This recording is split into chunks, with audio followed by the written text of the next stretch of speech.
Social work के अंदर जो कि हमारा सेकेंड सेमेस्टर से स्टार्ट होता है, टू सेमेस्टर है ना। एंड सिलेबस देख लीजिए, यूनिट वन के अंदर यहाँ पे डेवलपमेंट हम पढ़ेंगे। ग्रोथ और डेवलपमेंट क्या होता है, डेवलपमेंट के कुछ स्टेजेस हो गए। यूनिट टू में कंबाइन कर रहा हूँ यूनिट वन एंड टू के साथ, है ना। पर्सनैलिटी डेवलपमेंट पर्सनैलिटी समझेंगे और पर्सनैलिटी की कुछ थ्योरी समझेंगे, है ना। सिगमंड फ्रॉड और एरिक एरिक्सन की ग्रोथ एंड डेवलपमेंट के बारे में कॉन्सेप्ट, प्रिंसिपल्स, डिफरेंसेस ये हम समझने जा रहे हैं अब, है ना। देखो, कॉन्सेप्ट क्या होता है, ये देखो ग्रोथ का क्या कॉन्सेप्ट है। ग्रोथ पहले समझो होता क्या है। ग्रोथ ये एक ऐसी चीज़ है जो हमारे बॉडी में लाइक मेजर कर सकते हैं, फिजिकल चेंज होता है गाइस, है ना। तो ये क्वांटिटेटिव चेंज होता है, जैसे हमारी हाइट बढ़ती है, हमारा वेट बढ़ता है गाइस, ये लिमिटेड रहता है ना। और ये फिजिकल टर्म्स में होता है, ये मेजरेबल रहता है ना। तो एग्जाम्पल देखो, यही सेम चीज़ है, हाइट और वेट आप मेजर कर सकते हो, ये फिजिकल चेंज के अंदर आ गया। डेवलपमेंट जो होता है वो क्वालिटेटिव चेंजेस होते हैं। मतलब जो ये इंक्लूड क्या करता है गाइस, डेवलपमेंट ये क्वालिटेटिव चेंजेस होता है। और ये क्या क्या इंक्लूड करता है गाइस, ये लर्निंग इंक्लूड करते हैं, जिसके अंदर आप कैसे सोचते हो गाइस, है ना। आप कैसे दोस्त बनाते हो, आपका फ्रेंड सर्कल कैसा, आप कैसा क्रिएट कर रहे हो, आप अपने इमोशंस को कैसे कंट्रोल कर रहे हो, आप किस तरीके से सोच रहे हो, है ना। प्रॉब्लम सॉल्विंग हो गई आप, है ना। तो ये सारी चीज़ें कॉग्निटिव डेवलपमेंट के अंदर आ जाएगा। कॉग्निटिव का मतलब यही समझ लो, जो आप दिमाग यूज़ करते हो ना, बस वही है। Brain using of your own brain is called cognitive, है ना। तो mind related activities just understand like this, है ना। Principle of growth and development. Principle देखो ये होता क्या है, जैसे मैंने आपको बताया, ग्रोथ के अंदर हम चीज़ें नाप सकते हैं, मेजरेबल होता है, फिजिकल चेंज होता है। ये ग्रोथ मेजरेबल होता है, क्वांटिफाइड, ये यूनिट्स के अंदर भी हो सकता है guys, आपका सेंटीमीटर में भी हो सकता है, और किलोग्राम्स के अंदर भी हो सकता है ना। ये ग्रोथ क्या होती है, लिमिटेड होती है। एक सर्टेन एज के बाद आपकी हाइट बढ़ना रुक जाएगी गाइस, आपका वेट बढ़ना रुक जाएगा, वो स्टॉप हो जाता है, उससे ज़्यादा नहीं एक्सीड कर सकता। जो डेवलपमेंट होता है ये कंटिन्यूस होता है आपकी पूरी ज़िंदगी तक, थ्रू आउट लाइफ, है ना। आप जब तक मर नहीं जाते तब तक ये डेवलपमेंट आपका पीछा नहीं छोड़ेगी। हर बारी आपको कुछ ना कुछ डेवलपमेंट करनी पड़ेगी गाइस, ये कंटिन्यूस होता है। और डेवलपमेंट क्या होता है, ऑर्डरली, एक ऑर्डर फॉलो करता है। हम पहले बच्चे थे, हम क्रॉल करना सीखे, है ना, चल नहीं पाते थे, उसके बाद हम चलना सीखे, वॉक करना सीखे। आफ्टर दैट, वॉक के बाद क्या होगा, वी विल लाइक रनिंग, है ना। After running is like cycling. तो it follows the order process in the development, है ना। ओके, तो डेवलपमेंट ये अलग अलग इंडिविजुअल्स के अंदर डिफरेंट हो सकती है। हर किसी का डेवलपमेंट अलग अलग तरीके से अलग अलग टाइम पीरियड पे डिपेंड कर सकता है। जैसे जैसे मैं हूँ, अगर मैं अपनी बात करूँ तो मैं चलना देर से सीखा था, या बोलना भी देर से सीखा था, है ना। और वेयर एज कोई एक और बच्चा है मेरी एज ग्रुप का, वो हो सकता है लाइक वो जल्दी कर गया होगा, है ना, वो जल्दी लाइक वॉक करना सीख गया, जल्दी अपना लाइक है ना, वो बोलना भी सीख गया, बात करने लगा, वो वोकेबलरी वगैरह। तो डेवलपमेंट हर किसी के लिए अलग अलग लाइक वेरी करती है गाइस, इंडिविजुअल टू इंडिविजुअल, बस ऐसे समझ लो। ये डिफरेंसेस क्या रहते हैं इनके बीच में, देखो पहला तो है नेचर, इन दोनों का नेचर अलग है। ग्रोथ क्या है, मेजरेबल है, हम इसको नाप सकते हैं, क्वांटिटेटिव हो गया। डेवलपमेंट क्या है, it is a learning process, है ना, इसका नेचर लर्निंग पे फोकस्ड है, जो कि क्वालिटेटिव है। सेकंड नंबर पे आ गया आपका मेजरमेंट, हम इसको नाप, मेजरमेंट, है ना, like growth can be measured, है ना, इसको हम नाप सकते हैं, लेकिन डेवलपमेंट को आप कैसे मेजरमेंट करोगे, नहीं कर सकते। और हो गया आपका स्कोप, जो ग्रोथ का स्कोप रहता है वो लिमिटेड रहता है, फिजिकल चेंज पर ही, है ना। एक फिजिकल स्टेट पर ही ये चेंज दिखता है, और ये लिमिटेड होता है, एक्सीड नहीं कर पाता, है ना, जैसे मैंने वेट और हाइट के बारे में बताया। और डेवलपमेंट के अंदर ये कॉग्निटिव डेवलपमेंट, जो हम दिमाग यूज करते हैं गाइस, है ना, इमोशनल हो गए, सोशल चेंजेस हो गए, ये लाइक इस पे फोकस करते हैं गाइस, है ना। और जो कि डेवलपमेंट हमारा ऑनगोइंग प्रोसेस रहता है, थ्रू आउट द जर्नी हम सीखते रहते हैं, है ना। तो इसमें लिमिटेशन इतनी नहीं होती। प्रोसेस हो गया आपका बायोलॉजिकल, ग्रोथ के अंदर प्रोसेस जो होता है हमारा बायोलॉजिकल रहता है, हमारी हाइट वगैरह बढ़ती है, हमारा पूरा बायोलॉजिकल डिपेंड करता है, पूरा फिजिकल चेंज। डेवलपमेंट के अंदर ये हमारा दिमाग की सोचने की क्षमता, और हम कैसे दोस्त वगैरह बना रहे हैं सोशल सामाजिक में ना, साइकोलॉजिकल एंड सोशल एस्पेक्ट में रहता है। नेक्स्ट नंबर पे आते हैं हम, डेवलपमेंटल टास्क एंड नीड्स। ये कुछ स्टेजेस है guys, prenatal infancy, babyhood period, early childhood and late childhood, ये हम पढ़ने वाले।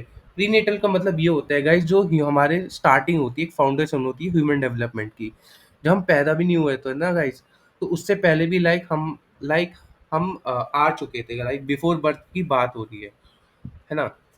तो starting from the conception and last until the delivery guys, है ना? तो ये वॉर्म के अंदर ही रहते हैं, है ना?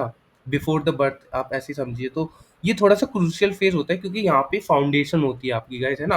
आपका फिजिकल और आपका कॉग्निटिव ग्रोथ इसी पर मेजर मेजर जो चीज़ें रहती है इसी पर भी अ, आधारित रहती है ना? अब इसके 3 स्टेजेस है गाइस, ये इंपॉर्टेंट है। फर्स्ट इज जर्मिनल स्टेज जो कि वीक 1 से लेकर 2 तक रहता है, ठीक है? और ये स्टार्ट कब होता है? कॉन्सेप्शन, मतलब जो फ्यूजन होता है ना स्पर्म एंड ओवम का, जो कि एग फॉर्म करता है और उसके बाद फर्दर वो जाइगोट में प्रिपेयर हो जाता है ना? तो वो जाइगोट क्या है, वो अंडरगोज करता है सेल, फिर वो फर्दर डिवाइड होना स्टार्ट कर देते हैं एंड यूटेरस के अंदर चला जाता है गाइस, है ना? तो इस जर्मिनल स्टेज है, इसी प्रोसेस को पूरा कॉन्सेप्शन हम बोलते हैं। वेयर एज सेकंड नंबर पे अगर हम मैं बात करूँ गाइस, है ना? तो सेकंड नंबर पे एम्ब्रियोनिक स्टेज है गाइस, है ना? ये वीक 3 से वीक 8 के बीच में रहता है। जो ज़ाइगोट होता है वो एम्ब्रियो के अंदर अच्छे से डेवलप होना, फ़ॉर्म करना चालू कर देता है गाइस, है ना? तो ये क्या करते हैं, यहाँ पे हमारे जो मेजर ऑर्गन्स होते हैं वो फ़ॉर्म करना स्टार्ट कर देते हैं। जैसे हमारा दिमाग हो गया, हमारा एक स्ट्रक्चर रेडी कर देता है गाइस, है ना? तो यहाँ पे देखो प्लेसेंटा हो गया या यूबिलिसियल कार्ड हो गया, आप प्लेसेंटा लिख सकते हो। प्लेसेंटा जो होता है हमारा न्यूट्रिएंट्स एंड ऑक्सीजन वगैरह प्रोवाइड कराने में हेल्प करता है गाइस, है ना? जो यू उम्बिलिकल गाइस, मैं प्रोनाउंस नहीं कर पा रहा, थोड़ा सा ट्रिकी है ना? बट लास्ट स्टेज में अगर मैं बात करूँ तो फीटल स्टेज है, ये वीक 9 से लेकर बर्थ तक रहता है।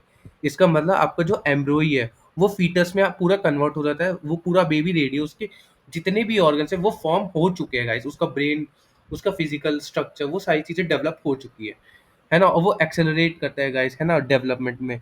और जो फीटस होता है वो काफ़ी एक्टिव हो जाता है गाइस, है ना? अब इसके बाद यहाँ से बर्थ हम लेते हैं।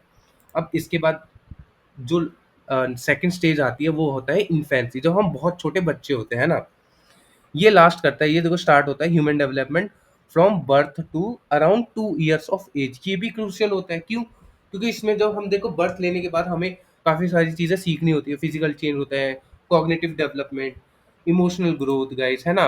इमोशनली सपोर्ट, केयर गिवर भी होते हैं हमारे उसके लिए। तो एक केयर सपोर्ट भी रहता है गाइस कहीं न कहीं, है ना? तो एक ये हो गया गाइस। और की एस्पेक्ट्स की अगर मैं बात करूँ इन्फेंसी के अंदर, तो फिजिकल ग्रोथ हो गया, बेबीज़ होते हैं वो रैपिड इंक्रीज़ करते हैं हाइट एंड वेट। उनकी हाइट और वेट वो जो होता है ना बेबी का, वो बहुत तेज़ी से बढ़ने लगता है गाइस, है ना? उनका जो दिमाग होता है वो चेहरों को पहचानने में और उनकी आवाज़, वॉइसेस और ऑब्जेक्ट्स तक को रिएक्ट करना समझने लगते हैं ना, रिकॉग्नाइज़ करना चालू कर देते हैं। और वो इमोशनल एंड सोशल ग्रोथ की बात करें तो यहाँ पे देखो, जो इन्फेंट्स होते हैं, जो बच्चे होते हैं, उनके लिए केयर गिवर्स होते हैं, जो कि एक्सप्रेस करते हैं इमोशंस। अगर वो बच्चे खुश हो रहे होंगे या फियर में है गाइस, तो वो अपने इमोशंस को एक्सप्रेस करना थोड़ा-थोड़ा चालू कर देते हैं गाइस, है ना? अब ये 3 चीज़ें कभी मत भूलना, ये फिजिकल ग्रोथ, कॉग्निटिव और इमोशनल सोशल ग्रोथ, है ना? ये आगे भी मदद करेगा। तो हर के लिए किसी के लिए अलग-अलग होता है। बेबीहुड पीरियड ये होता है, ये जो डेवलपमेंट होती है, अब इसी फर्दर डेवलपमेंट पे हम फोकस कर रहे हैं कि जो 2 साल की एज ग्रुप्स होते हैं, बर्थ से लेकर 2 इयर्स ऑफ एज ग्रुप, है ना? जो कि प्रीनेटल से इन्फेंसी स्टेज के बीच में है, पूरा दोनों स्टेजेस को मिला के। तो इसमें क्या-क्या ग्रोथ देखी जाती है? तो देखो, यहाँ पे एक फिजिकल ग्रोथ हम देखते हैं। फिजिकल ग्रोथ देखो, हाइट वेट ज़्यादा जल्दी बढ़ने लगती है। मोटर डेवलपमेंट मतलब हमारा सोचने की क्षमता, या फिर हम कैसे रिएक्ट कर रहे हैं, हम हमारे कंट्रोल में क्या चीज़ है गाइस, है ना? मोटर डेवलपमेंट ऐसे समझो, जैसे बच्चे पेंसिल पकड़ के लिखते हैं तो वो मोटर डेवलपमेंट का पार्ट हो गया। अभी नहीं लिख सकते ये फिलहाल, ये सीख रहे होते हैं, क्रॉल करना, ये खड़े होना, इवेंचुअली वो धीरे-धीरे चलना भी सीखते हैं, है ना? थोड़ा-थोड़ा। एंड अगर मैं बात करूँ गाइस यहाँ पे कॉग्निटिव डेवलपमेंट, मतलब जो दिमाग वो यूज़ करते हैं गाइस, है ना? वो चेहरे वगैरह, वॉइसेस को रिएक्ट पहचानने लगते, बिगेन करने लगते ऑब्जेक्ट्स को। लैंग्वेज, उनको गाइस पता नहीं होता, तो लैंग्वेज में वो बैबलिंग वगैरह करते हैं, ब्ला ब्ला ऐसे करके ना, वो सीखने की कोशिश करते हैं, 1-2 वर्ड बोल सकते हैं, मम्मा, मम्मा, पापा, पापा करके, है ना? लास्ट में हम आते हैं इमोशनल एंड सोशल ग्रोथ। इसके अंदर गाइस ये यहाँ पे स्ट्रॉन्ग अटैचमेंट दिखाते हैं, किसके लिए? जो उनकी देखभाल करते हैं, या पेरेंट्स हो गए या कोई केयर गिवर्स हो गया, है ना? और वो अपने इमोशंस को एक्सप्रेस करते हैं कि अगर वो खुश है तो वो हँस देंगे, अगर वो अच्छे नहीं है, लाइक उसको अच्छा नहीं लग रहा, तो वो रो भी सकते हैं guys, है ना, रो देते हैं। अब आते हैं हम अर्ली चाइल्डहुड। ये childhood period, early childhood 2 to 6 years के बीच में रहता है, 2 से 6 साल के बीच में रहता है। ये भी क्रूशियल पीरियड रहता है गाइस, है ना, क्योंकि ग्रोथ और यहाँ पे मेजर चीज़ें डेवलप यहाँ से स्टार्ट कर देता है, जो मेन मेन चीज़ें हैं। अब देखो यहाँ पे जो बेबी है वो बड़ा हो गया है ना, 2 से 6 साल के बीच में। तो देखो क्या क्या करेक्टरिस्टिक दिख सकते हैं। पहला तो वो यहाँ पे जो बच्चा होगा ना, चिल्ड्रन, वो इंडिपेंडेंट होने की कोशिश करेगा, है ना, इन द मूवमेंट। वो भागना स्टार्ट कर देगा, जंपिंग, क्लाइंबिंग। उसकी जो मोटर स्किल्स होगी वो इम्प्रूव हो जाएगा, जैसे वो पेंसिल को पकड़ना सीख जाएगा, है ना। अर्ली चाइल्डहुड के अंदर वो ड्रॉ करना भी सीख जाए, है ना, कुछ यूटेंसिल्स, मतलब मम्मी की मदद कर दी, ये गिलास उठा के या पानी की बोतल उठा के टेबल में रख दी गाइस, ऐसा कुछ, है ना। सेकंड नंबर फिजिकल के बाद कॉग्निटिव, है ना। ये फिजिकल डेवलपमेंट था, अब कॉग्निटिव डेवलपमेंट। देखो डेवलपमेंट पढ़ रहे हैं तो यहाँ पे डेवलपमेंट साइड में लिखा हुआ है। तो देखो कॉग्निटिव का मतलब जो आपको पता ही है गाइस, है ना, जो हम दिमाग यूज कर रहे हैं। तो यहाँ पे ये डेवलप करने लगता है, काफी क्वेश्चन उनके माइंड में अराइज होते हैं कि मम्मी मम्मी ये तारे क्यों चमकते हैं, है ना, या फिर इसका मीनिंग क्या है, ये ऐसा क्यों है, ये ऐसा चीज क्यों हो रहा है, लाइक, है ना। तो बच्चों के माइंड में बहुत सारे क्वेश्चन आते हैं, तो ये कॉग्निटिव मतलब दिमाग से जो चीजें भी रिलेट कर पा रहे हो वो सारी चीजें यहाँ पे लिख देना बच्चों के माइंड सेट से ना। वो प्रॉब्लम को सॉल्व करने की कोशिश करते हैं, उनकी जो मेमोरी होती है वो इम्प्रूव करने लगती है। सोशल एंड इमोशनल, है ना, यहाँ पे देखो उनके दोस्त वगैरह स्टार्ट हो जाता है, यहाँ से एक स्टार्ट होता है दोस्त बनने की, है ना। उनके दोस्त होते हैं वो बनना यहाँ से चालू हो जाते हैं। और वो जो कुछ रूल्स होते हैं गाइस समाज में ना, जैसे मंदिर जा रहे हैं तो चप्पल उतार के जाएंगे, या कहीं मंदिर दिखे तो हाथ जोड़ लिया गाइस, है ना। तो ये कुछ ऐसे सोशल रूल्स हो गए जो वो बच्चा फॉलो करना सीखने लगता है ना, स्टार्ट कर देता है। और यहाँ पे वो अपने एक्सपीरियंस, जो इमोशंस होते हैं वो और अच्छे से निखार के बता पाता है गाइस, है ना। यहाँ से अंडरस्टैंडिंग फेस आ जाता है, कहीं ना कहीं वो समझने लगते हैं। Last is language development. Vocabulary भी यहाँ पे एक्सपेंड होती है, जस्ट जहाँ पे हमने स्टार्टिंग फेज में इससे पहले देखा था, जहाँ पे एक दो वर्ड बोल पा रहे थे, वो पूरा एक सेंटेंस बोलने की कोशिश कर पा रहे गाइस, है ना। तो यहाँ पे ये मेजर चेंजेस यहाँ पे दिखने को मिला है गाइस, है ना। एंड फर्दर अगर मैं बात करूँ तो वो अपने थॉट्स को, इमोशंस को एक्सप्रेस करना चालू भी कर देते हैं वर्ड्स के थ्रू ना, बातचीत करके। अब इसके बाद आता है लेट चाइल्डहुड गाइस, है ना। तो अर्ली चाइल्डहुड, अब लेट चाइल्डहुड। ये लेट चाइल्डहुड का मीनिंग लाइक ऐसा है, ये 6 से 12 साल के बीच में रहता है। डेवलपमेंट, एक डेवलपमेंट होता है जो 6 to 12 ईयर्स के बिटवीन ही रहता है, बीच में। जो चिल्ड्रन होते हैं, अब आप देखोगे यहाँ पे जो पहले पीरियड्स हो रहे थे उसके अंदर बच्चे बच्चों की डेवलपमेंट बहुत तेजी से हो रही थी, है ना, बहुत तेजी से हाइट बढ़ रही थी, है वेट वगैरह या कॉग्निटिव वगैरह। अब यहाँ से थोड़ा स्टेडी होता है, एक तरीके से एक पेस में स्टैग्नेंट होने लगता है, थोड़ा थोड़ा थोड़ा थोड़ा, है ना। एक स्टेडी फिजिकल ग्रोथ दिखाता है, cognitive enhancement and social development. ठीक है, यहाँ से रैपिड इंक्रीज नहीं करता, लेकिन स्लोअर पेस में। अगर इसको कंपेयर करें अर्ली चाइल्डहुड से, तो थोड़ा सा स्लोअर पेस से ग्रोथ शो करता है। देखो यहाँ लिखा है ना फिजिकल डेवलपमेंट। उसके बाद मोटर स्किल्स होते हैं गाइस, है ना। हमारा लाइक खेलने कूदने पे हम ज़्यादा फोकस करने लगते हैं यहाँ पे, जो बच्चे होते हैं 6 से 12 साल के बीच में। उसके बाद वो कोऑर्डिनेशन शो करने लगते हैं, ग्रुप ग्रुप लाइक उनका ग्रुप फॉर्म होने लगता है गाइस, है ना। तो उनके बेबी टीथ जो होते हैं वो रिप्लेस हो जाते हैं परमानेंट टीथ से भी, कहीं ना कहीं यहाँ से एक स्टार्ट हो जाता है गाइस, है ना। उसके बाद सेकंड नंबर पे देखो फिजिकल, और फिजिकल हमने डिस्कस कर लिया। कॉग्निटिव, कॉग्निटिव में देखो प्रॉब्लम सॉल्विंग स्किल्स होगी, लॉजिकल थिंकिंग को अपनी तरीके से लॉजिकली थिंक करने की कैपेबिलिटी आ जाती है कि क्या सही है क्या गलत है ना। उनका मेमोरी और अटेंशन स्पैन इंप्रूव होने लगता है, उनके जो एकेडमिक वो पढ़ने जाते हैं स्कूल वगैरह में, तो वो भी इंप्रूव होने लगता है, वो सीखते हैं, अंडरस्टैंड करते हैं कॉम्प्लेक्स कॉन्सेप्ट ऑफ रीजनिंग। यानी मैथ की बात हो गई गाइस, नंबर्स को लाइक एडिशन, सब्ट्रैक्शन, मल्टीप्लिकेशन, यहाँ पे यहाँ से उनका डेवलपमेंट कॉग्निटिव स्टार्ट हो जाता है, वो समझने लगते हैं। लास्ट में है सोशल एंड इमोशनल।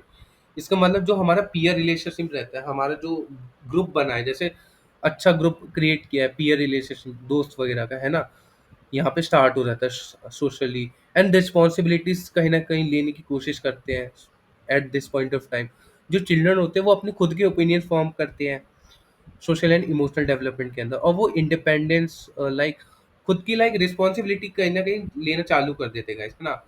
तो जैसे अगर आपने देखा होगा तो छोटे बच्चे नहीं होते कि क्रिकेट खेलना है, अगर किसी के पास बैट नहीं हुआ, उसके पास बॉल और विकेट है, तो वो बोलेगा कोई ना, उनका ग्रुप होता है, वो कहते हैं कि बैट किसके पास है, तो वो कहीं न कहीं प्रॉब्लम सॉल्व अच्छे से कर लेते हैं ना। तो वो एक ओपिनियन, वो इंडिपेंडेंस होने की कोशिश करते हैं अपने ग्रुप के अंदर ना, लीड करने की कोशिश करते हैं कहीं न कहीं।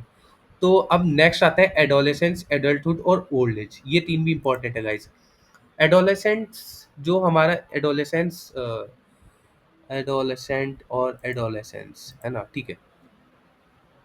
ओके, तो हमारा एडोलेसेंस जो स्टेज होता है, ये चाइल्डहुड से एडल्टहुड के बीच में रहता है, थोड़ा-सा लाई करता है, जो कि यूजुअली 10 से 10 इयर्स टू 19 इयर्स के बीच में रहता है। एग्ज़ाम्पल दूँ, जो अमन है, वो 12 इयर्स का है, और वो जब वो बड़ा हो रहा होता है ना गाइज़, तो वो सडनली कुछ चेंजेस महसूस करता है गाइज़, है ना?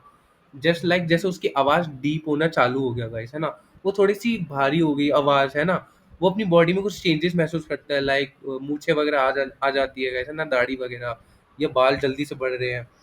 ओके, कॉग्निटिव डेवलपमेंट यहाँ पे होने लगता है। देखो, वो अपना थोड़ा-सा फ्यूचर करियर के बारे में भी सोचता है कि मैं किस तरीके से प्लान करूँगा अपनी ज़िंदगी के बारे में। यहाँ से चीज़ें स्टार्ट होना चालू हो जाती है। कॉग्निटिव डेवलपमेंट मतलब जो दिमाग आप यूज़ वगैरह कर रहे हो। जो दूसरी तरफ अमन है ना? वो एन्जॉय करता है अपने दोस्तों के साथ, और कुछ डिसएग्रीमेंट रहती है गाइस अपने पेरेंट्स से।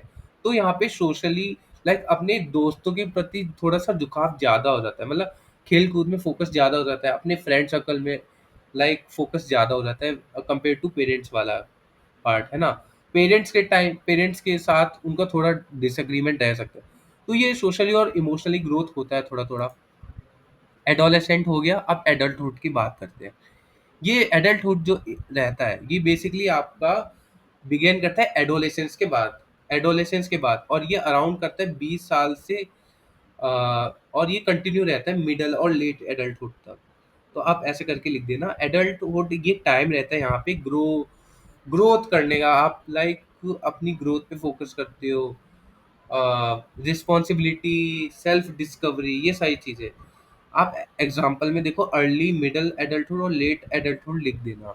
ठीक है, अर्ली एडल्टहुड का मतलब यही हो गया कि आप ये फोकस करते किस में, अपनी एजुकेशन, जैसे हम अभी कर रहे हैं, है ना? उसके बाद हम अपनी इंटर्नशिप भी कर रहे हैं, जॉब लेने में, और अपने रिलेशनशिप भी, अपने कनेक्शन अच्छे से बिल्ड करने की कोशिश कर रहे हैं, अर्ली एडल्टहुड। मिडल एडल्टहुड क्या करता है, अपनी फैमिली पे फोकस करता है, अपने करियर को और स्टेबल करने की कोशिश करता है, ग्रोथ, करियर को और बढ़ाने की कोशिश करता है, और जो हमारा फाइनेंशियल स्टेबिलिटी रहता है, उसको फाइनेंशियली स्टेबल करने की कोशिश करते हैं, है ना? और लास्ट में आता है लेट एडल्टहुड, जो कि 60 प्लस ईयर्स पे रहता है। यहाँ पे रिटायरमेंट होती है। आप अपनी हॉबीज पे इंजॉय करते हो गाइस, है ना? यहाँ पे आप रिटायर कर जाते हो। ठीक है, आप अपनी विजडम यंगर जनरेशन को शेयर करते हो, अपने एक्सपीरियंस अपनी यंगर जनरेशन को शेयर करते हो। ठीक है, लास्ट हो गया old age. Old age is the final human development. यहाँ पे इसके बाद डेवलपमेंट नहीं होती इतनी, है ना? जो कि अराउंड करता है स्टार्टिंग से लेकर 60 ईयर्स, है ना? और उससे ज़्यादा 60 प्लस एज ग्रुप के बीच में जो आगे है, उसमें ओल्ड एज आ जाता है। इसके की कैरेक्टरिस्टिक्स क्या है? जो ओल्ड एज रहता है, वो रिलैक्स करने के लिए रहता है, अपनी विजडम को शेयर करने के लिए, enjoy the life experience guys, है ना? जो लेट एडल्टहुड में लिखा था ना, आप ये वाला पोर्शन भी थोड़ा थोड़ा यहाँ पे ओल्ड एज के अंदर अच्छे से डाल सकते हो, एग्जाम्पल भी लिख सकते हो। यहाँ पे देखो फिजिकल चेंजेस हो गए, यहाँ पे देखो जो हमारा स्ट्रेंथ होता है, इम्यून सिस्टम, इम्यूनिटी होती है, इम्यून सिस्टम, हमारी हड्डियाँ होती है वीकर, हमारी बोन्स को वीक करना चालू हो जाता है। फिजिकल, अगर मैं बात करूँ फिजिकल, कॉग्निटिव हो गया गाइस, हमारे मेमोरी डिक्लाइन आता है, मतलब कॉग्निटिव में थोड़ा सा डिक्लाइन आता है गाइस, लेकिन हमारा जो विजडम और एक्सपीरियंस है गाइस, वो इंक्रीज करते हैं, कि हमारा लाइक किस तरीके से लाइक एक्सपीरियंस है। तो चलो ठीक है, अब लास्ट में है सोशल एंड इमोशनल चेंज। यहाँ पे देखो फैमिली से सपोर्ट मिलता है, ठीक है, और उसके बाद इमोशनली स्टेबल भी रहते हैं ये काफ़ी, इसमें लाइक अप्स एंड डाउन्स कम कम दिखते हैं। ये स्टेबिलिटी पे फोकस करते हैं एक तरीके से, और रिटायरमेंट फेस होता है, old age is the last age, है ना? तो इसके आगे डेवलपमेंट नहीं होती। अब नेक्स्ट हम ये पढ़ने वाले हैं यूनिट 2, पर्सनैलिटी डेवलपमेंट। इसको जल्दी से फिनिश करते हैं गाइस, है ना, आपके लिए। तो पर्सनैलिटी डेवलपमेंट ये होता क्या है? तो इसके अंदर देखो, पर्सनैलिटी डेवलपमेंट के अंदर ये 3 फेजेज़ हैं, कॉन्सेप्ट, हेरिडिटी डिटरी एंड एनवायरमेंटल, है ना? पहले तो समझेंगे ये होता क्या है, उसके बाद ये हेरिडिटरी मतलब ये हमारे खून से रिलेटेड होता है डेवलपमेंट, और जो मतलब हमारे जीन से रिलेटेड हमारे डीएनए में जो है, जो मम्मी पापा से आया वो हेरिडिटरी हो गया। एनवायरमेंटल जो हमारे आसपास का नेचर हो गया गाइस, है ना। अब इसके बाद गाइस आपका कॉन्सेप्ट ऑफ पर्सनालिटी डेवलपमेंट आ जाता है। यहाँ पे ये होता क्या है, ये होता है process of enhancing and refining one's character behaviour. इसका मतलब आप अपना जो पर्सनैलिटी है, आप अपना आप खुद का करेक्टर वो इम्प्रूव करने पे फोकस करते हो, और अपने माइंडसेट को इम्प्रूव करने की कोशिश करते हो, अपने बिहेवियर को इम्प्रूव करने की कोशिश करते हो ओवर द टाइम। तो ये रिफाइन कर एक तरीके से यही इसका मीनिंग है। प्लस आपका यहाँ पे पर्सनैलिटी डेवलपमेंट इन्फ्लुएंस रहता है कहीं ना कहीं आपके जेनेटिक फैक्टर से गाइस, है ना। तो जेनेटिक फैक्टर्स यहाँ पे अगर मैं बात करूँ, तो आपके मम्मी पापा से लाइक काफ़ी सारी चीज़ें यहाँ पे आपको जीन्स में आपको गिफ्ट में मिलता है, लाइक इन द सेंस आपके बाल के कलर हो गए गाइस, है ना। उसके बाद आपका लाइक काफ़ी सारी चीज़ें होती है, आपके कॉग्निटिव बिहेवियर। हम आने वाले टाइम में अभी इसको पढ़ने वाले हैं।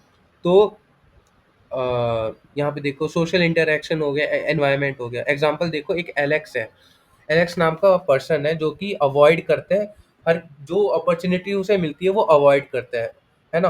वो एम्बेरसमेंट फील करता है। ओवर टाइम उसके कुछ टाइम बाद लाइक वो अपना कॉन्फिडेंस कम कर देता है, और वो उस फियर को ओवरकम कभी कर ही नहीं पाता है। अब नेक्स्ट पॉइंट पे वेयर अगर सैम की बात करूँ, तो वो अपने काम पे ऊपर थोड़ा सा फोकस ज्यादा है गाइस, है ना। अपने लाइक वो फेलियर से नहीं डरता, वो प्रैक्टिस करता रहता है चीजें, पर्सनैलिटी को डेवलप करने में इम्प्रूव करता है, अपनी गलतियों से वो सीखता है। He learns from his mistakes और हर, है ना। उसके बाद वो ग्रेजुअली इम्प्रूव करता है, और कहीं ना कहीं वो कंफर्टेबल और अपने पब्लिक में सामने एक्सप्रेस भी अच्छे से कर पाता है ना। तो उनकी स्किल्स इम्प्रूव हो गई। तो ये कंपैरिजन था। आफ्टर दैट ये हेरिडिटरी है। हेरिडिटरी का मतलब मैंने आपको बता दिया गाइस, ये आपको आपके पेरेंट्स के through you get this genes from parents to children, है ना। ये पेरेंट्स से आपको आपके अंदर आ जाती है बच्चों में, थ्रू द हेल्प ऑफ किसमें, जीन्स एंड डीएनए। ये बायोलॉजिकल रहता है, heredity give us straight from birth, है ना। It is biological from our parents part, है ना। तो ये देखो ट्रेड्स क्या इंक्लूड कर सकते हैं जीन्स में। आप नेचुरली इंट्रोवर्ट हो सकते हो, है ना, या एक्सट्रोवर्ट हो सकते हो, आपके जीन्स में रहता है। या आप शॉर्ट टेम्पर भी हो सकते हो, गुस्सा जल्दी आता है ना। तो एक एग्जांपल लेते हैं, राहुल को गुस्सा लाइक वो काम है, लाइक वो पेशेंस से सारी चीजें हैंडल कर लेता है। तो बिल्कुल वो अपने फादर पे गए, उसका फादर भी बिल्कुल ऐसे ही था। तो कुछ जीन्स उसके राहुल लाइक उनके बच्चों में आ गए, जैसे राहुल के अंदर। वेयर एज उनका जो दूसरा बेटा है लाइक अर्जुन, वो थोड़ा सा शॉर्ट टेम्पर्ड है, मतलब क्विक लाइक जल्दी सी गुस्सा हो जाता है हल्का सा, उस पे पेशेंस इतना नहीं रहता है ना। तो वो ट्रेड्स उसकी मदर से आए, बेसिकली मदर भी उसकी रही होंगी। तो वो ट्रेड्स जो जीन्स है ना वो इस अर्जुन के अंदर भी आए होंगे। तो जब धीरे धीरे वो बड़े हुए सेम ही हाउस के अंदर, सेम हाउस के अंदर, है ना। तो जो पर्सनैलिटीज है वो डिफरेंट है, क्यों? क्योंकि उनके जो जीन्स और ट्रेड्स रहते हैं ना, उनके ट्रेड्स जो पेरेंट्स से उन्हें मिले हैं वो अलग अलग है गाइस, है ना। सिंपल। ठीक है, अब एनवायरनमेंट पे बात करते हैं, एनवायरमेंटल ऑन पर्सनैलिटी डेवलपमेंट। ये फैक्टर एक ऐसा रहता है जो आपका चेंज कर सकता है। देखो, ये आसपास के आपका फ्रेंड सर्कल हो गया, आपकी फैमिली में हो गए, या आपका जो आसपास का एनवायरनमेंट आप जिससे सीख रहे हो वो, ये सारा रहता है ना। ये हेरिडिटरी लेको आप किसी को सुना होगा ना कि आपकी देखो आपका टैलेंट मैटर नहीं करता गाइस, आपका स्किल मैटर करता है, आप किस तरीके से चीजें सीख रहे हो। तो ये स्किल वाला पार्ट आपका बेसिकली एनवायरनमेंट के अंदर भी लिख सकते हो, है ना। तो ये बड़ा रोल प्ले करता है आपकी पर्सनैलिटी को शेप करने में, है ना।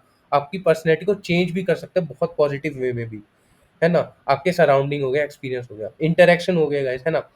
आपका फैमिली से भी हो सकता है, आपका पेरेंटिंग स्टाइल अच्छा है गाइस, तो आप भी अच्छे से लाइक अगर जीन्स अगर आपका शॉर्ट टेम्पर है बट आपका पेरेंटिंग स्टाइल, आपके पेरेंट्स ने आपको अच्छे से गाइड करके सिखाया, तो एट द एंड आप अच्छे से अपनी पर्सनैलिटी को शेप कर पा रहे हो। आपको इतना जल्दी गुस्सा नहीं आएगा एज कम्पेयर टू अगर मैं हेरिडिटरी में बात करूँ, क्योंकि ये सारा लाइक आपके सराउंडिंग के एनवायरनमेंट पे डिपेंड करता है। वेयर स्कूल फ्रेंड्स की बात करूँ तो यहाँ पे देखो कम्युनिकेशन स्किल हो गई, बिहेवियर हो गया, आपका दोस्त भी कहीं ना कहीं डिफाइन कर देते हैं, कल्चर सोसाइटी के अंदर ट्रेडिशंस हो गई, ये भी पर्सनैलिटी ट्रेट्स के अंदर आ जाते हैं कहीं ना कहीं, जो कि हमारा आसपास का एनवायरनमेंट हो। ओके, ये लास्ट है गाइस पर्सनैलिटीज थ्योरीज। तो सिगमंड फ्रॉड्स की अगर मैं बात करूँ, ये फ्रॉड साइको एनालिटिकल थ्योरी है। इसके अंदर बेसिकली थ्योरी क्या एक्सप्लेन करता है कि जो हमारा दिमाग होता है वो किस तरीके से वर्क करता है, हाउ आवर माइंड वर्क्स, है ना।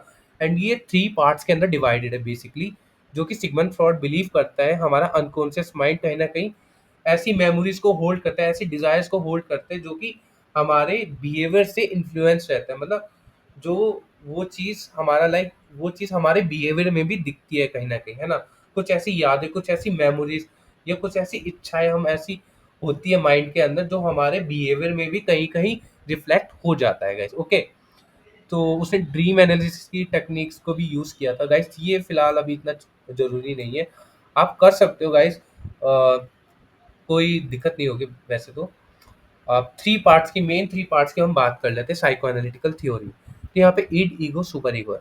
इड के अंदर ये जो इड होता है ये बच्चे की तरह वर्क करते हैं, इसको मज़े चाहिए होते हैं गाइस, है ना? ये नहीं देखेगा कि आप आस-पास के रूल्स वगैरह की कोई चिंता नहीं करेगा। जैसे अगर एक एग्ज़ाम्पल लेते हैं, अगर उस बच्चे को उसकी आइसक्रीम चाहिए, तो वो हो सकता है किसी और बच्चे की आइसक्रीम छीन कर भी खा सकता है गाइस, है ना? वो रूल्स की परवाह नहीं करेगा। तो ये हो गया, वो अपने पेरेंट्स को फ़ोर्स कर देगा कहीं न कहीं। और सेकंड नंबर पे अगर मैं बात करूँ, तो ईगो हो गया। ये थोड़ा-सा गुड चॉइस मेक करने की कोशिश करते हैं ना, और ये इनको पता है कि ये हमेशा लाइक इनके मन में जो आता है ये हमेशा वही नहीं कर सकते गाइस, है ना? कभी-कभी इनको पेरेंट्स की भी बात सुननी पड़ेगी गाइस, है ना? कभी-कभी। तो जैसे बच्चा हो गया, उसने डिसाइड कर लिया कि वो एक ही केक खाएगा। अगर उसने ज़्यादा केक खा लिया तो वो बीमार हो जाएगा गाइस, है ना? तो उस टाइम पे उसको गुड डिसीज़न उसने लिया, गुड चॉइस लिया, है ना? तो ये ईगो हो गया। Super ego is the next level, जहाँ पे इसमें देखो बच्चे को पता है क्या गलत है, क्या नहीं है ना? क्या गलत है, क्या नहीं है। मतलब ये रूल्स भी फ़ॉलो करेगा और थोड़ा-सा काइंड भी होगा, है ना? ये परमिशन लेगा अपने पेरेंट्स से। पेरेंट्स परमिशन लेगा कि मैं ये टॉय ले सकता हूँ, है ना? या फिर वो बोलेगा कि अगर मे उसकी कोई स्कूल ट्रिप हो रही है गाइस, है ना? उसमें पैसे वगैरह चाहिए, या अगर फ्री स्कूल ट्रिप कर सकते हो, फ्री का स्कूल ट्रिप है, वो पेरेंट्स को बिना बताए भी जा सकता है, बट वो पेरेंट्स से परमिशन ले रहा है। तो ये क्या है, सुपर ईगो है गाइस, है ना? स्कूल ट्रिप के लिए। हम में से ज़्यादातर लोग शायद हम थोड़ा-सा इन्फॉर्म कर दें, परमिशन लाइक कौन ही लेता है? बट हाँ, ये सुपर ईगो हो गया, इसमें थोड़ा-सा रिस्पेक्ट और काइंडनेस ज़्यादा रहती है और हमें सही-गलत की समझ होती है, इस फील्ड में। अब सेकंड नंबर पे आ गया, last theory is the Erik Erikson psycho social theory. This theory based on like 3 not 3, it is 8 stages, है ना? ये 8 स्टेजेस रहता है बेसिकली। इन्फेंसी मतलब जो बर्थ से लेकर 1.5 ईयर्स तक है। तो इसमें क्या है बेसिकली, आपका बेबीज़ जो होते हैं वो लर्न करना, ट्रस्ट गेन करना चालू कर देते हैं। किस थ्रू, अगर उनको सही तरीके से लव एंड केयर प्रोवाइड किया जाए। बेबीज़ हू इज़ फेड, मतलब उनको खाना अच्छे से खिलाया जाता है ना? और उनको कंफर्टेबल फ़ील कराया जाता है। अगर वो रो रहे हैं, उनको कंफर्ट फ़ील कराया जाता है, तो वो भरोसा जल्दी कर लेते हैं अच्छे से। अगर ऐसा नहीं होता तो गाइज़ वो नेग्लेक्टेड फ़ील करने लगते हैं और वो कहीं न कहीं मिसट्रस्ट डेवलप कर लेते हैं। पॉइंट की बात करूँ यहाँ पे, जो कि हमारा अर्ली चाइल्डहुड है, ये 1.5 ईयर्स से 3 ईयर्स के बीच में रहता है। यहाँ पे जो बच्चा होता है वो चलना स्टार्ट कर देता है ना? वो इंडिपेंडेंट हो जाता है, उसको एनक बट उसको कहीं न कहीं उनको एनकरेजमेंट भी चाहिए। एनकरेजमेंट मतलब तो वो चाहते हैं कि ये पेरेंट्स मेरी तारीफ़ करें जो मैं अच्छे से कर रहा हूँ गाइस, है ना? ड्राइंग हो गई तो पेरेंट्स ने तारीफ़ करी, "अरे वाह! क्या ड्राइंग बनाई है, अच्छी से ड्राइंग बनाई है।" तो उसको एनकरेजमेंट भी चाहिए होती है। अगर वो चल रहा है तो उनको एप्रिसिएशन चाहिए होता है कहीं न कहीं। जैसे जो बच्चे लाइक वो चलना स्टार्ट कर दिए गए, है ना? They start learning how to walk, है ना? और वो फ़ील करते कॉन्फिडेंट, काफ़ी फ़ील करते हैं अगर उनके पेरेंट्स उनको चीयर अप करते हैं गाइस, है ना? कोई कॉम्पिटिशन हो गया उसमें पार्टिसिपेट ले रहे हैं, है ना? तो ख़ैर इस टाइम पे क्या ही कॉम्पिटिशन हो गया 1.5 से 3 इयर्स तक, बट फिर भी, है ना? अगर कॉन्स्टेंटली अगर उसको बोले कि अरे नहीं-नहीं ऐसा मत करो चोट लग जाएगी, या क्रिटिसाइज़ कर रहे हैं कि गलत कर रहे हो या ज़्यादा, उसको थोड़ा स्मार्टली वे में समझा, अगर ऐसा नहीं करते, तो वो क्रिटिसाइज़ करने लगते हो तो वो अपने आप में ना लाइक वो डाउट डाउट क्रिएट करने चालू कर देगी कि मैं जो कर रहा हूँ गलत तो नहीं है। उसको कहीं न कहीं शर्मिंदगी महसूस होगी, शेमफुल थोड़ा-सा फ़ील आएगा गाइस, है ना? आफ्टर दैट प्री स्कूल, जो कि लास्ट करता है 3 ईयर्स से 5 ईयर्स के बीच में, है ना? एंड जो बच्चे होते हैं वो एक्सप्लोर करना चालू कर देते हैं और साथ ही साथ वो इनिशिएटिव भी लेना स्टार्ट कर देते हैं। जैसे वो ज़्यादा से ज़्यादा क्वेश्चन पूछेंगे और वो खेल कूद में भी लाइक खेलना कूदने में ज़्यादा फोकस रहेगा, थोड़ा सा क्रिएटिवली लाइक वो कॉन्फिडेंट भी फील करते हैं इसी वक्त। अगर उनको डांट दिया जाए गाइस, है ना, तो वो गिल्टी भी फील करते हैं गाइस कहीं ना कहीं, है ना। उनके बच्चे जब होते हैं, क्योंकि बहुत ज्यादा क्वेश्चन रहते हैं, जैसे कि तारे क्यों टिमटिमा रहे हैं गाइस, है ना, ये चांद एक ही क्यों है गाइस, है ना, या फिर क्या भूत भूत होता है गाइस, खैर इस पे रहने दो। हाँ, तो क्वेश्चंस वगैरह बहुत पूछते हैं और खेल कूद में ज्यादा दिखता है इनका कॉन्फिडेंस वगैरह। प्री स्कूल, प्री स्कूल मतलब स्कूल से पहले, ओके। फोर्थ पॉइंट हो गया आपका स्कूल एज। ये 6 ईयर्स से 12 ईयर्स के बीच में रहता है गाइस, है ना। यहाँ पे जो चिल्ड्रन होते हैं, यहाँ पे मेन अब आता है फोकस स्किल्स, है ना। यहाँ पे चीज़ें सीखना स्टार्ट करते हैं। ये अपने स्कूल में लाइक इनिशिएटिव लेना चालू कर देते हैं, है ना। एक्टिविटीज़ हो गई, एक्टिविटीज़ करते हैं स्कूल में, और कॉन्फिडेंस भी फील करते हैं गाइस अपने उसमें ना। तो इसमें ये रहता है कि जो भी बच्चा है, अगर वो अपनी हार्ड वर्क कर रहा है गाइस, उसको इनाम दिया जाता है, लाइक उसको इनाम दिया जाता है उसके हार्ड वर्क के बेसिस पे। तो वो कॉम्पिटेंट फील करेगा गाइस, अच्छा फील करेगा। जैसे अगर वो क्लास में लाइक अच्छे से डिसिप्लिन तरीके से रह रहा है, और उसको स्कूल का मॉनिटर बना दिया गाइस, है ना, तो वो अच्छे से कॉम्पिटेंट फील करेगा। अगर उसको कंपेयर कर दिया जाएगा किसी और के साथ, तो हो सकता है थोड़ा सा इंफीरियर फील करने लगे, कहीं ना कहीं थोड़ा सा दबा दबा फील करे। फिफ्थ पॉइंट है एडोलेसेंस, जो कि 12 से 18 ईयर्स के बीच में रहता है। आइडेंटिटी और रोल की कंफ्यूजन रहता है कहीं ना कहीं। जो टीन्स होते हैं वो एक्सप्लोर करना चालू करते हैं यहाँ से, कि उनकी लाइफ कैसी होनी चाहिए, यहाँ से आगे के बारे में सोचते हैं। एग्जाम्पल ले लो, जो टीनेजर है वो जो ट्राई करता है अपनी हॉबीज, अलग अलग हॉबीज को ट्राई करता है, और वो ढूंढने की कोशिश करता है कि मेरी आइडेंटिटी, मेरा बेसिकली मोटिव क्या है, लाइक किस चीज़ में मैं अच्छा हूँ। बट अगर उसको डांट दिया जाता है, या उसको कहीं ना कहीं प्रेशर फील कराया जाता है कि आप साइंस लोगे, ह्यूमैनिटीज में आर्ट्स नहीं लोगे, आप ये करियर कैसे परस्यू कर रहे हो, ये गलत है, इसमें पैसा इतना नहीं है, जो भी है, तो वो कहीं ना कहीं लॉस्ट फील करने लगेगा अपने, लाइक ऐसा लगेगा कि यार जो मैं करूँ गलत है भाई, और आगे कुछ हो ही नहीं सकता है ना।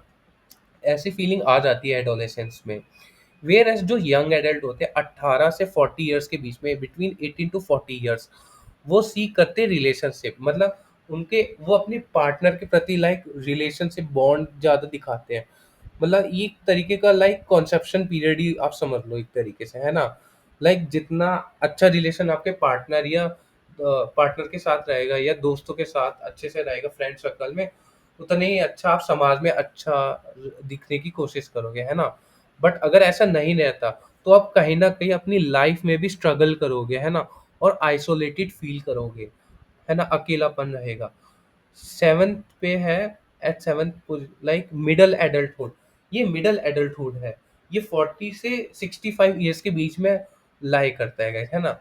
जो एडल्ट होते हैं, जो बड़े लोग होते हैं, है ना, एडल्ट, ये फोकस करते हैं कि सोसाइटी में हमारा कुछ कंट्रीब्यूशन है ना, डोनेशन हो गया, कुछ ऐसा हो गया, या कुछ अपनी जो जनरेशन होती है आने वाली, उनको गाइड करने में भी पीछे नहीं हटते हैं गाइस, है ना। एग्जाम्पल हो गया टीचर हो गया गाइस, अगर कोई टीचर है इसी एज ग्रुप का, वो मेंटोर करेगी स्टूडेंट्स को, तो ये क्या कर रही है, वो गाइड कर रही है अच्छे से स्टूडेंट्स को कि क्या सही है उनके लिए आने वाले टाइम में, ताकि वो भटके ना इधर उधर कहीं भी, है ना। अगर किसी ने भी लाइक फोकस कर लिया अपने आप में, like if someone only focuses on themselves, अब वो खुद पर ही फोकस करे जा रहा है बार बार, तो वो कहीं ना कहीं अपनी लाइफ में कहीं स्टक स्टक रहेगा कहीं ना कहीं, है ना। तो उसको आसपास भी देखना पड़ेगा चीजें। खैर, अब लास्ट में आते हैं 8 पॉइंट, जो कि मैच्योरिटी पीरियड, ये लास्ट स्टेज है गाइस, है ना। ये 65 प्लस ईयर्स के बाद रहता है आगे भी। तो 65 से एंड अबव ईयर्स तक जो ओल्ड एडल्ट्स होते हैं, वो रिफ्लेक्ट करते हैं अपनी लाइफ के बारे में। ये रिटायरमेंट पीरियड भी होता है, मैच्योरिटी आ जाती है guys, है ना। यहाँ पे एक्सपीरियंस बढ़ जाता है इन लोगों का। तो एग्जाम्पल ले लो, a person who feels proud, अगर उस पर्सन को वो प्राउड है अपनी अचीवमेंट में, जो भी उसने जिंदगी में किया है, तो वो पीसफुली जिंदगी आगे भी काट लेगा। लेकिन अगर उसको लगता है कि नहीं यार, मैंने कहीं ना कहीं गलत कर दिया, ऐसा हो सकता है ना, मैंने ज़्यादा सेविंग नहीं की अपने लिए, ये जो भी है, और कहीं और अच्छी बेटर पोजीशन में हो सकता था, तो वो रिग्रेट भी फील करता गई गाइस कहीं ना कहीं, है ना। ये मैच्योरिटी पीरियड है। अगर आपको लर्न करने में डिफिकल्टी हो रही है, तो आप ऐसे 2 पार्ट में डिवाइड कर लो, ये 4 पहले कर लो, ये 4 ऐसे कर लो।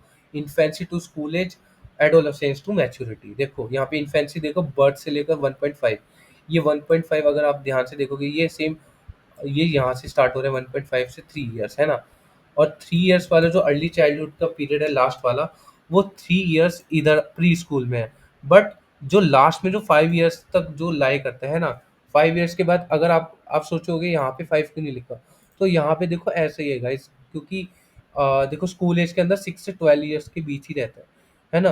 तो मुझे पता है कि गलती ज़्यादा तो बच्चे यहाँ कर देंगे, यहाँ पे हो सकता है 6 की जगह 5 लिख दे, 5 to 12 इयर्स लिख दे, बट आप थोड़ा सा ध्यान देना, है ना। और एडोलेसेंस टू मैच्योरिटी का पीरियड हो गया, एडोलेसेंस यानी 13 से 18, 18 से 14, यहाँ कोई प्रॉब्लम नहीं है गाइस, यहाँ कोई प्रॉब्लम नहीं है, वही सीक्वेंस फॉलो हो रहा है। And maturity is the last stage, है ना, जो कि मैंने अभी आपको एक्सप्लेन भी कर दिया। चाइल्ड रियरिंग प्रैक्टिस, ये होता क्या है, मतलब जो पेरेंट्स होते हैं अपने बच्चों को कैसे केयर करते हैं ना, ये इसका मतलब ये होता है कि जो पेरेंट्स होते हैं वो अपने बच्चों की देखभाल कैसे करते हैं, उनकी परवरिश कैसे करते हैं, है ना। तो ये सारा चीज़ हो गया, और जो most common child rearing practices है उसको, ये बेसिकली तीन ही है, वैसे और भी है, 4 5 है। देखो पहला तो है अथॉरिटिव पेरेंटिंग, ये बैलेंस्ड अप्रोच रहती है। यहाँ पे जो पेरेंट्स होते हैं ना, वो एक रूल सेट कर देते हैं कहीं ना कहीं क्लियरली, कि आप लाइक, अगर मैं एग्जांपल लेके बात करूँ, है ना, बट यहाँ पे देखो रूल्स तो सेट कर देते हैं, यहाँ पे चिल्ड्रंस की फीलिंग्स की भी केयर करते हैं कहीं ना कहीं। तो एग्जांपल देख लो गाइस, जैसे एक पेरेंट है, तो वो पेरेंट एनकरेज करता है अपने चाइल्ड को कि आप पढ़ाई करो, लेकिन वो अलाउ भी करते हैं कि आप अपना फेवरेट सब्जेक्ट भी चूज कर सकते हो आने वाले उसमें ना, या फिर एक लिमिटेड टाइम टेबल बना दिया कि पढ़ने का अलग, खेलने कूदने का अलग, अगर आपको लगता है ना। तो ये थोड़ा-सा बैलेंस वे में रहता है, ज़्यादा स्ट्रिक्टनेस नहीं होती, लेकिन हाँ, बहुत ज़्यादा लीनिएंट भी नहीं रहते हैं। सेकंड नंबर पे होता है हमारा जो ऑथोरिटेरियन पेरेंटिंग, ये ज़्यादा स्ट्रिक्ट होती है। यहाँ पे जो पेरेंट्स होते हैं अपने स्ट्रिक्ट रूल्स फॉलो कर देते हैं, है ना? फ्लेक्सिबिलिटी कम रहती है। एग्ज़ाम्पल इज़, जो बच्चा रहता है गाइस, वो स्ट्रिक्टली पेरेंट्स का बात मानेगा, लाइक अगर उसका बेड टाइम फिक्स है गाइस कि इतने बजे तक सो जाना है, तो बिना किसी नेगोशिएशन के उस टाइम पे सो जाएगा गाइस, है ना। तो ये स्ट्रिक्टनेस हो गई, ऑथोरिटेरियन, आईएन, है ना। थर्ड नंबर पे प्रिमिसिव पेरेंटिंग लीनियंट है गाइस, बच्चों को उसी हाल पे छोड़ दिया, लाइक बच्चे के लिए कोई रूल्स नहीं होते, और कभी रेयरली उनको रूल्स बाइंड किए जाते हैं, ना के बराबर, है ना। एग्जाम्पल हो गया, अगर कोई बच्चा लाइक उस बच्चे का मन करे कि उसको चॉकलेट खानी है, कैंडी खानी है, तो वो जितनी चाहे उतनी कैंडी खा सकते हैं, क्योंकि उस पे कोई रूल बाउंड नहीं है ना। वो पेरेंट्स को भी लाइक वो ज़्यादा लिमिट सेट कर नहीं रखती है ना। तो ये लीनिएंट रहता है अप्रोच। यहाँ पे देखो अच्छा भी हो सकता है, बुरा भी हो सकता है। अच्छा ये हो सकता है वो इंडिपेंडेंट हो सकता है, बुरा ये हो सकता है कि वो गलत भी बन सकता है ना।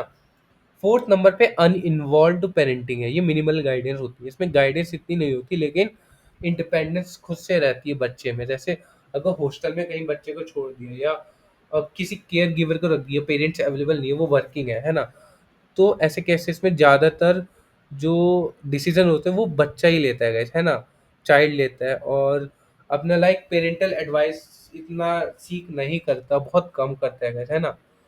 देखो यहाँ पे पेरेंट्स का बेसिक नेसेसिटी प्रोवाइड कर देते हैं बच्चों के लिए, और वो चाहे बच्चे की जो ज़िंदगी है उस पे ज़्यादा दखल अंदाज़ी नहीं देते, है ना? ये हो गया। And last is guys cultural child rearing practices. ये डिफरेंट कल्चर्स रहते हैं जो कि ट्रेडिशंस, और बच्चे कैसे बड़े किए, लाइक किस तरीके से रेस करने हैं, है ना? तो वो सारी चीज़ें, एक एग्ज़ाम्पल देखो, जापान के अंदर बच्चों को ना वो लंच को सर्व करते हैं, एक दूसरे के साथ शेयरिंग करते हैं गाइस, है ना। तो एक दूसरे के साथ वो शेयरिंग करते हैं, वो काफ़ी रिस्पॉन्सिबिलिटी और टीम वर्क के भी लाइक यहाँ पे बिल्ड करने की सीखते हैं गाइस, है ना, वो लर्न करते हैं साइड बाय साइड, है ना। तो देखो वहाँ पे शेयरिंग इज केयरिंग का कॉन्सेप्ट अच्छा है, तो वो उनके कल्चर में यहाँ पे दिखता है जापान के अंदर।